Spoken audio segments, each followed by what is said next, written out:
Time to fire up the VCR. This one's my favorite.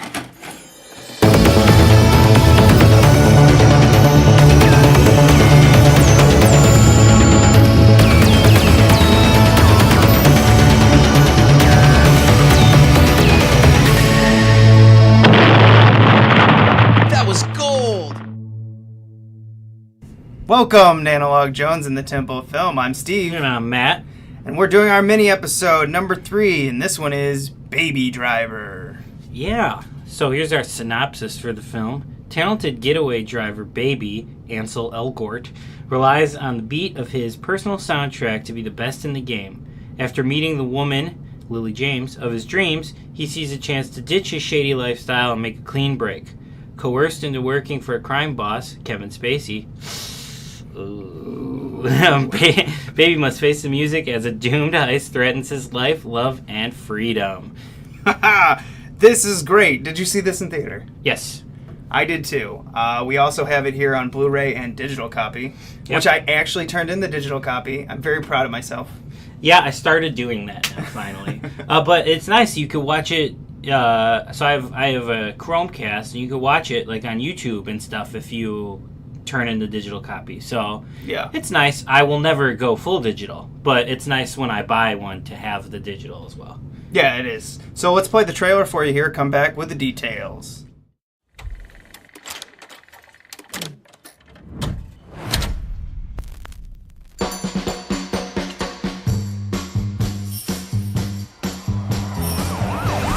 So you're just starting your day, or did you just get off? They call, I go, you know. So what is it you do? I'm a driver. Oh, like a chauffeur.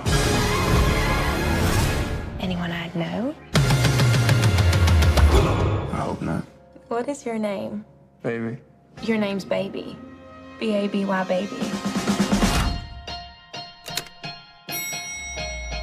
It's the one who say listen to the music all the time? Is he mental? Mental meaning slow. Was he slow? No. He had an accident when he was a kid. Still has a hum in the drum. Plays music to drown it out. And that's what makes him the best. Whoa, whoa, whoa,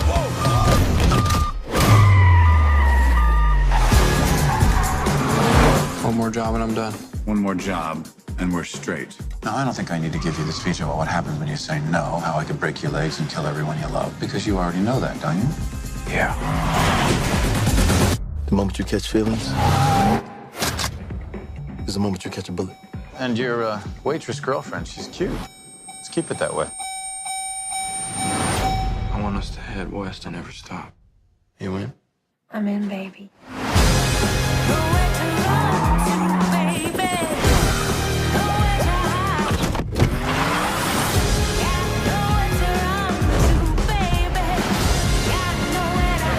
One of these days, baby, you're gonna get blood on your hands. Time to face the music. Baby, we need to get out of here. I have to end this. Are we in bed together now? Baby. Baby? Baby. Doc said Michael Myers. This is Mike Myers. It should be the Halloween mask. This is a Halloween mask. No, the killer dude from Halloween. Oh, you mean Jason? No! Baby, you tell me who does. She a good girl? You love her? Yes, I do. That's too bad.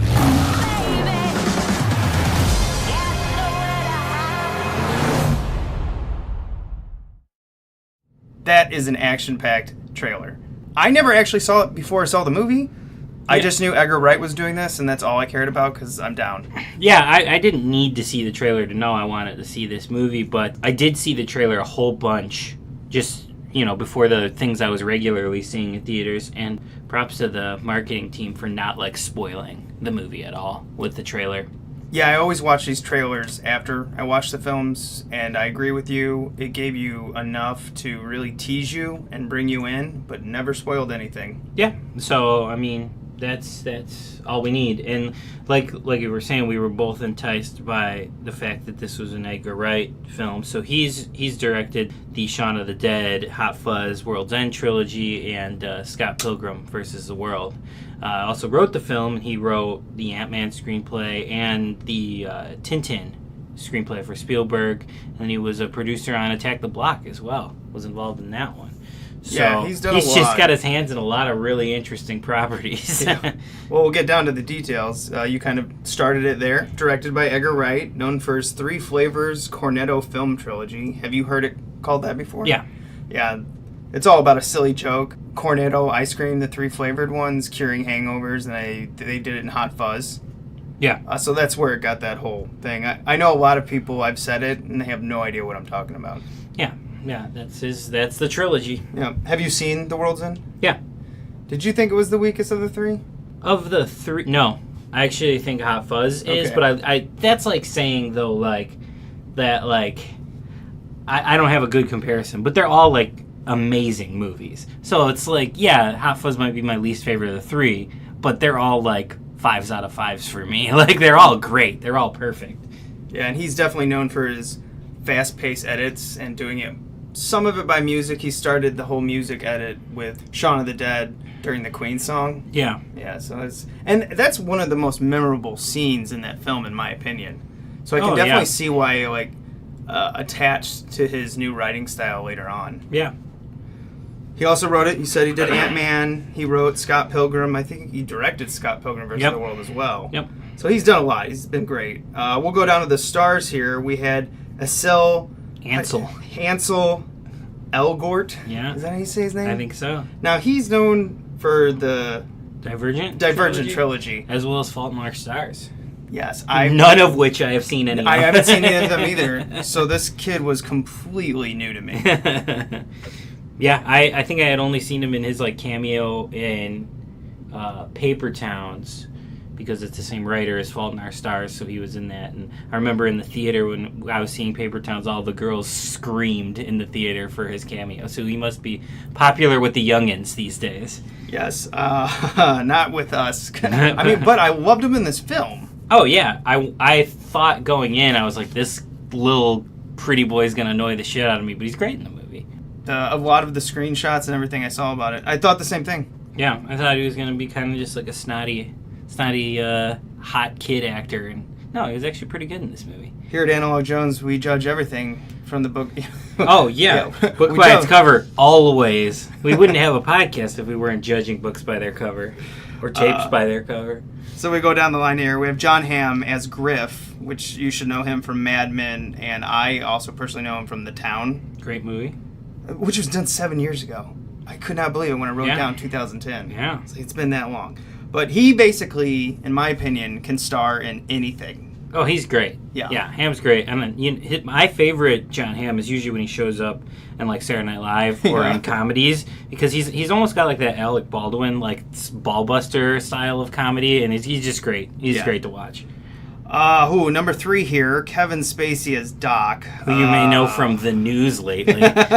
House of Cards, Usual Suspects, and American Beauty, and touching younger aged boys. Yes, touching little boys. So, Kevin Spacey, you're done. This is his last movie. So it's gotta be. Yeah, like unless he's got something else in the can we don't know about. Yeah, this is it for you, dude.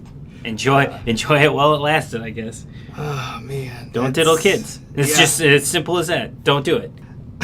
Elza González as Darling, and I don't know her from anything else. I looked her up. She's a Mexican actress. She's 27 years old, and she's been in a lot. Yeah, she's in the From Dusk Till Dawn show, the TV show, which I've never watched, but I guess people like it. I forgot that was a thing. Yeah, I do remember seeing that. Okay, all right. Well, she's good in this. Oh, she's great. Yeah, she's got a very badass, pretty, down to earth, but over the top. Like, she's everywhere on this, and she just plays it really well. Yeah, she's great. All those probably years of acting in, whatever she was working on in Mexico has groomed her for Hollywood very nicely. Mm-hmm. Jamie Foxx is Bats. You should know him. I mean, he's done so much. Django Unchained. I only wrote Django Unchained and Ray. Yeah, I mean, Jamie Foxx, you just know as Jamie Foxx at this It's point. just superstar Jamie Foxx. Actor, Yeah. singer, which, yes, he actually is a singer. If you haven't heard it, go to YouTube. You be the judge. He's got a good voice, but I don't know about his songs. We got Lily James as Deborah.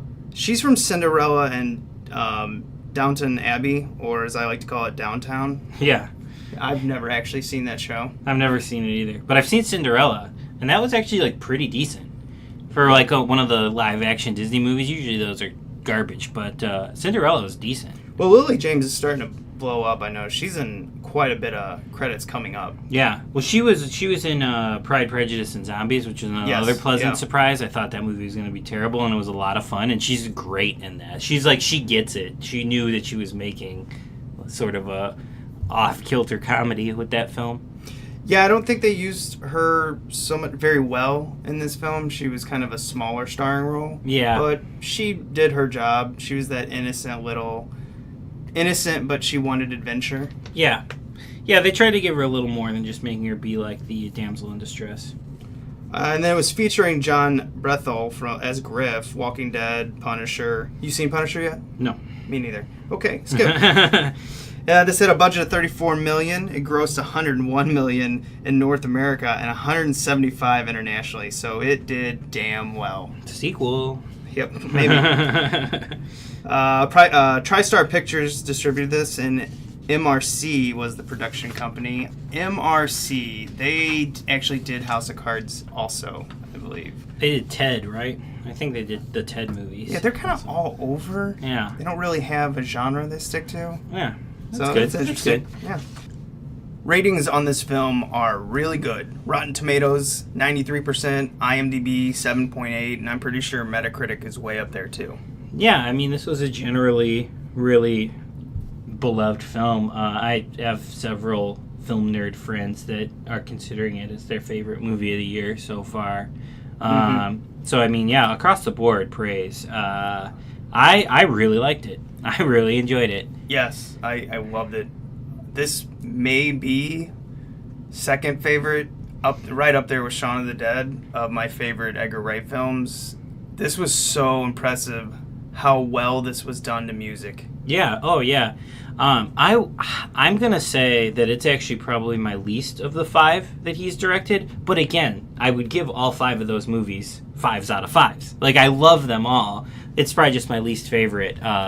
This is definitely the most grown-up Edgar Wright movie. Like, it isn't as frenetic, it isn't as off the wall as his other stuff, and I think I'm more drawn to that. However, this is still a great movie. I'm not even nitpicking it or anything. It's just maybe my least favorite of the 5, but again, that I love them all. So send all your hate mail to Analog Jones TOF, subject Matt. Yes. I mean, again, it's like I like them all. I would probably go Sean, World's End.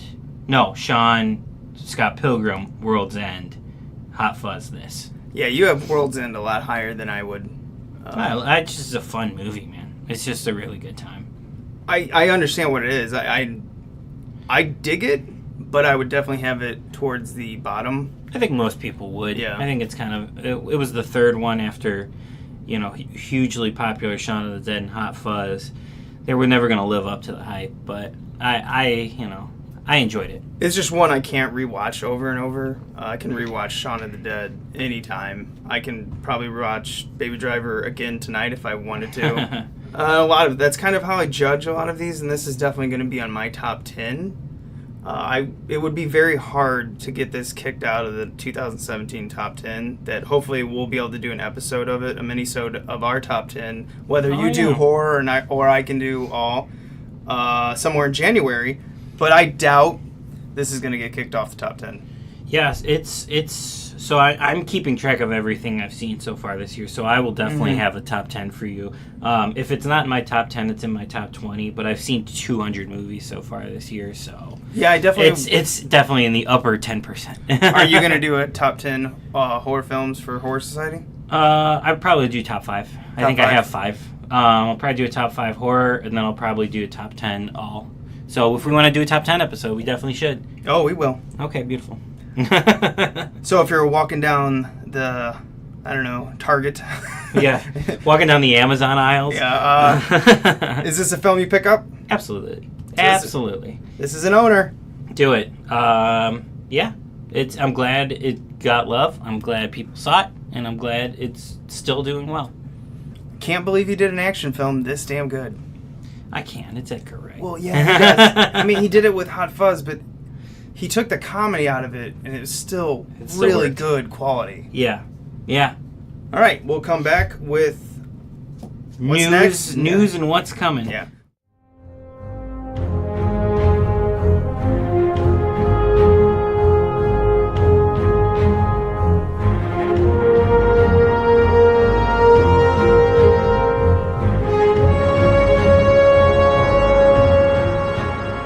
Here is our nerd news. Oh no. Justice League. I did not see this, so I'm going to read my little part, and then I'm going to let Matt give his opinion of it. I read this in Screen Rant, and this is amazing. It's most certainly a symbol of how no movie is too big to fail. It seems like a curious sign of the times in Hollywood that a film making $93.8 million on its opening weekend can be considered a failure. And that was done by Kayleen Donaldson of Screen Rant. And all I wrote on our notes is, ouch. Yeah, I was reading somewhere today, actually, because I was reading about the box office this weekend, and it's already not number one. It's already been knocked down to number 2 this weekend. Coco came out at number 1 this weekend. That was fast. But I guess the budget assumed with all the reshoots and everything would be closer to $400 million. Yeah, $300 million is the reported, but with all the reshoots and marketing and shit like that, it might be a $400 million budget. Now, internationally, it's already made it back.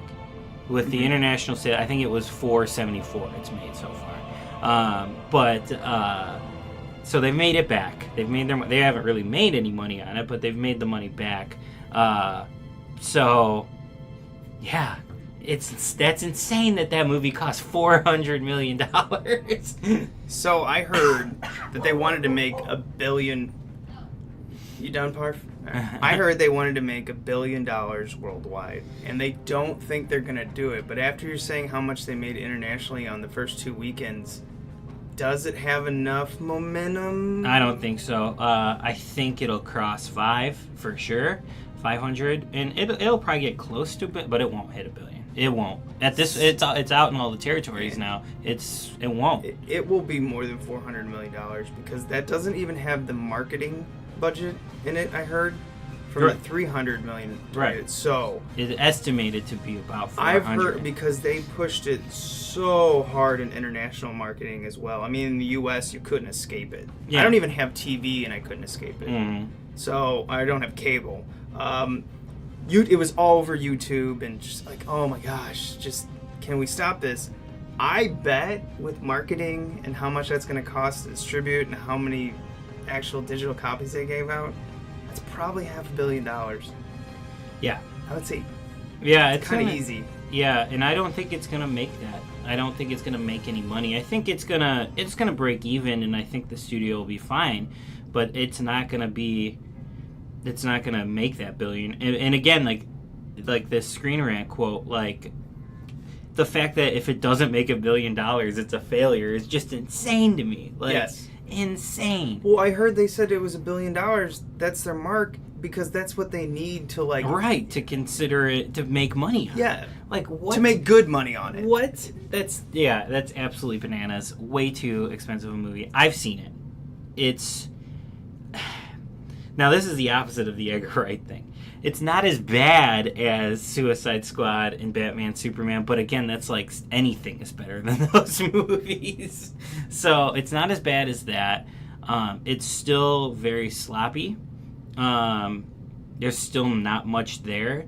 It has an extraordinarily forgettable villain and sort of plot. Steppenwolf? Yeah. Is that? Yeah. Oh. It's very forgettable. But I will say the thing that works about the movie is they definitely got the casting right for everyone. And they work well together. I heard that the audience loved The Flash. Yeah, The Flash is... I mean, I love them all. I think The Flash was great. Cyborg was great. Ray Fisher was a great find. Aquaman's great, but he has the least to do in the movie. movie. He's probably the one that probably suffered the most from the reshoots. He's barely in the film. But he's great. I think Jason Momoa is going to make a fun Aquaman. The Flash was fun. Affleck is really coming to his own as Batman, and he was a lot of fun to watch. No, I think this is probably it. I'm guessing. He's fun to watch. I hate Superman as a character in movies now. I don't think it works anymore. You have a guy that can do everything, and he's such a symbol of hope, and the world is so hopeless today that I just don't think Superman as a character works in film anymore. Any story with him, I don't care about. I don't consider him a superhero. I call him a god. Yeah, he's an alien that can do it all. Yeah. So I've never liked him. I've always been a anti-Superman guy. He can do everything, and I always thought this rock, which has limited resources, can stop him, was just terrible. Yeah, I don't like Superman at all. Luckily, there's not much of him in this movie. There is a couple scenes that are strictly Superman scenes that I wanted to doze off during, but they aren't torturously long like the scenes in Batman Superman. I just want a fucking Affleck Batman movie because he's great, but I would love to see him just get to do that because every time he's on screen, I'm drawn in, I'm pulled in, and it's too short every time. It comes up short. And then we would be remiss to go without mentioning how perfect the casting of Gal Gadot as Wonder Woman. I mean, she is Wonder Woman. It's the only movie I'm looking forward to in this entire universe. Other than I would like to see a Ben Affleck Batman, I don't believe it's ever going to happen. No. So her Wonder Woman 2, I don't care about Aquaman. I get it. You're trying to make him this big, tough... it looks like he was an alcoholic from the trailer. I don't understand. He's heavy metal Aquaman. Yeah. So I don't care about that. I didn't care about the original Aquaman. I don't care about this Aquaman. I probably won't see the movie unless a friend drags me. Cyborg seems interesting, but again, he just looks like a CG blah with all that crap. I just don't care. This movie definitely suffers from really bad CG stuff. The entire last half hour is just green screen nonsense. Oh, the villain is entirely CG as well. I heard it was just a terrible villain. But Cyborg looks really good, actually. The CG for him and the trailer looks pretty awful. If you go back and watch the trailer for Justice League, what I gotta judge it. Yeah, it's awful. But in the movie, they took time to fix it and make it look good. So Cyborg looks good, but the villain looks terrible, and pretty much any landscape that is CGI just looks like actors looking silly on a green screen. It doesn't even. Yeah. So I gotta ask you the question about the lip. Did it bother you? Oh, I noticed it. It's like those orange videos on YouTube where the mouth is talking over the orange or whatever.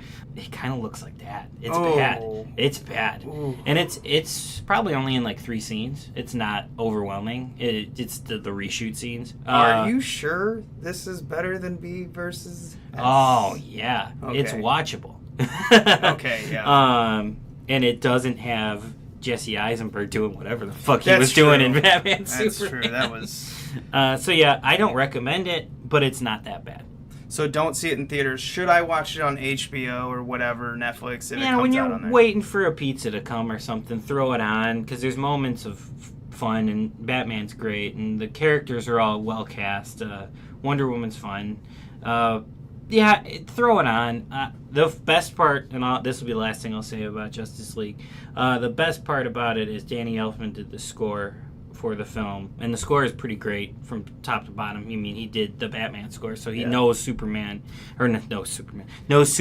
scores, but he brings back the Batman Tim Burton theme in all the Batman scenes. Oh, really? Yeah, and that's really, really fun. Oh, man. I did not know that. That's probably my favorite part, and that's just a little nerd thing. Okay, let's move on to another superhero. This one's from the 90s, and a personal favorite of Matt. Yes.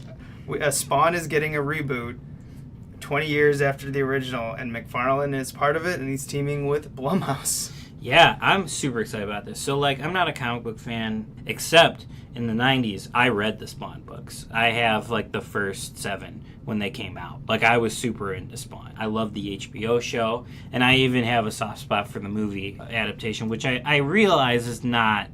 I know it's not a good movie. I know it. Nobody's going to try to convince you that it's not a bad movie. It is, but I love it. I love it. It's a great time. I love that you love that trash. I love it. Like, I don't... and it's not like some ironic, like, hipster... fucking, oh, it's a bad movie, but I love it because it's bad. No, I love that movie. I genuinely love that movie, but I know what people think of it, and I'm fine with that. Whatever, everybody's entitled to their opinion. I love that movie. So, extraordinarily excited that we're going to get a new Spawn. And McFarlane is writing and directing, which I'm very excited to see him because he really wanted to direct the 120 years ago.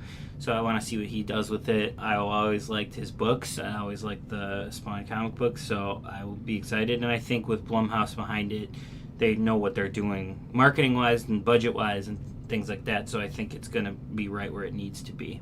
Yeah. Speaking of Blumhouse, which is apparently doing everything, I told you the other day I finally saw Get Out. Really liked it. I'm not going to talk about it. I would just suggest if you haven't, go out and watch it. It's on HBO right now. HBO Go, HBO Now, whatever you have. Really good, really clever script. Really real.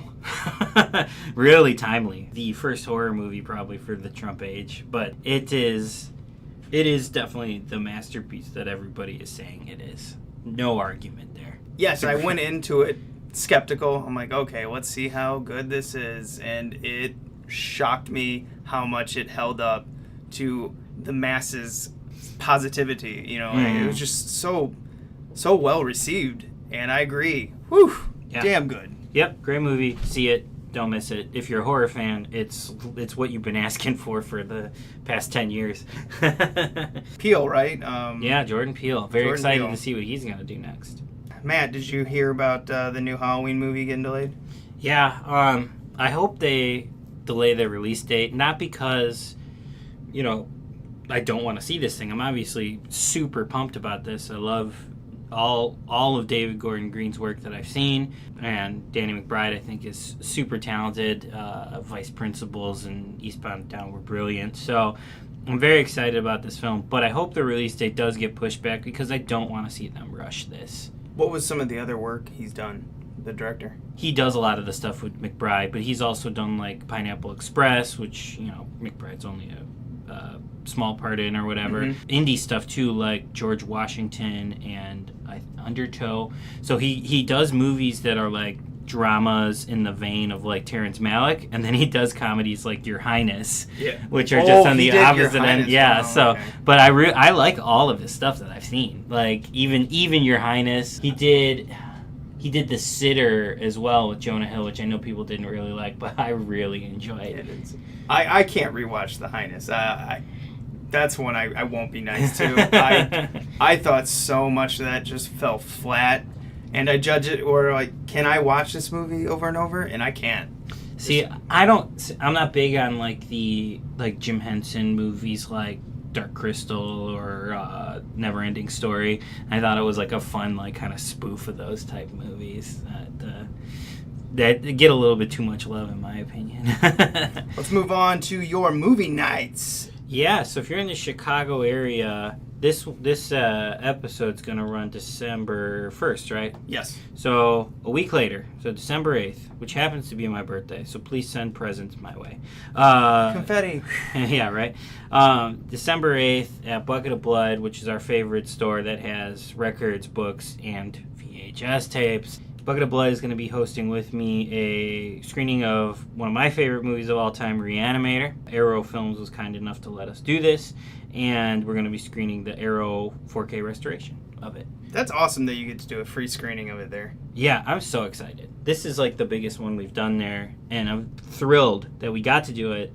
Arrow's being kind enough to just be like, yeah, here you go, and we'll be selling there too, so if you're listening and you're a collector, we'll have the out-of-print limited edition Blu-rays of Reanimator that like came and went in a flash when they got released. They were found. Like they found them. Arrow found them, and it's just like this is it too. So if you're in the Chicago area and you missed it and you didn't get one, this is gonna be it. So you have to come down to Bucket of Blood and pick one up because that's all there's gonna be.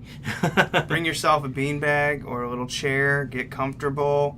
buy some stuff, and enjoy the film. And if that's not good enough for you, there will be a second film, and I can't say yet. Like, I wish I could. I probably will be able to tomorrow, but I can't say yet what it is. And even though this is going to air later, I still don't know for sure, so I don't want to say it and then have it be taken away. But the second film that we're going to show is just going to be bananas, too. So you got to come out for Double that. feature. Yes. Totally free. All you got to do is show up. Get there early. 7 o'clock. Bucket of Blood, December 8th. Bam. And then the next one that we have for Horror Society, we have Trash Movie Night, which is at our trash home of Fat Cat in Uptown in Chicago. We got Queen of the Damned in Detroit Rock City for a heavy metal double feature. And that's December 13th, you said? December 13th, 8 p.m., Fat Cat. $5 every beer on draft. Okay, so $5 beer on draft, and Queen of the Damned is a lot of fun, but Detroit Rock City is one of my favorite movies of all time, too. So I'm very excited to do I haven't seen that in a long time. Oh, love it. Two of my favorite genres. So you get like doofy dude boner fart comedy mixed with coming of age movie. It's all you need. And Kiss, one of the greatest bands in the entire world. Oh, and be sure to, if you come, we'll have vendors there. And our vendor that's there all the time is Alan, and he'll have a bunch of comic books, t-shirts, collectibles, things like that. So come out ready to buy some stuff too. And I'll have some stuff as well. We always take donations to keep these things going and keep them free. So bring some cash, come donate. I got to pay for all the stuff myself, so every donation helps. We've got a giveaway for Christmas. Now this will be launching December 1st. So what we decided to do is we're going to give something to you guys and gals for listening to us.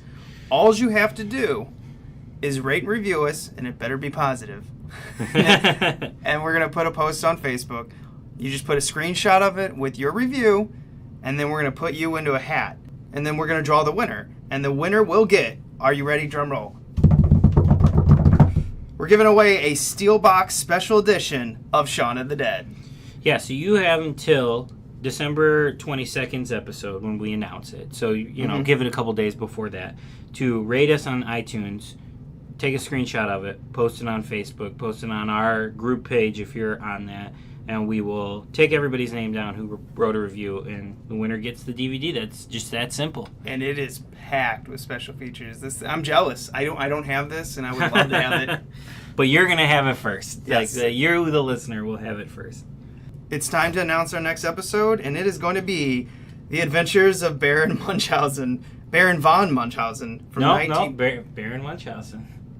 I made that mistake, too. I was calling it von Munchausen, too, but it is not. All right, The Adventures of Baron Munchausen from 1988, directed by Terry Gilliam. Yes. A lot to say on that one. So it's going to be a information-packed episode. So I've seen this. Matt has not, and we're just going to leave it at that. Yeah, but I think the interest in side of the stuff we're covering lies in the 80s stuff, and this is definitely one of those really interesting footnotes of 80s cinema. So interesting to talk about it. All right, thanks for listening, and you can catch us on Podbean or iTunes. Rate and review us on iTunes, or you can join our Facebook page. Give us some questions or comments. We love to answer them. Yeah, all you gotta do is search up Analog Jones and the Temple of Film, and you will find us. Later. See ya.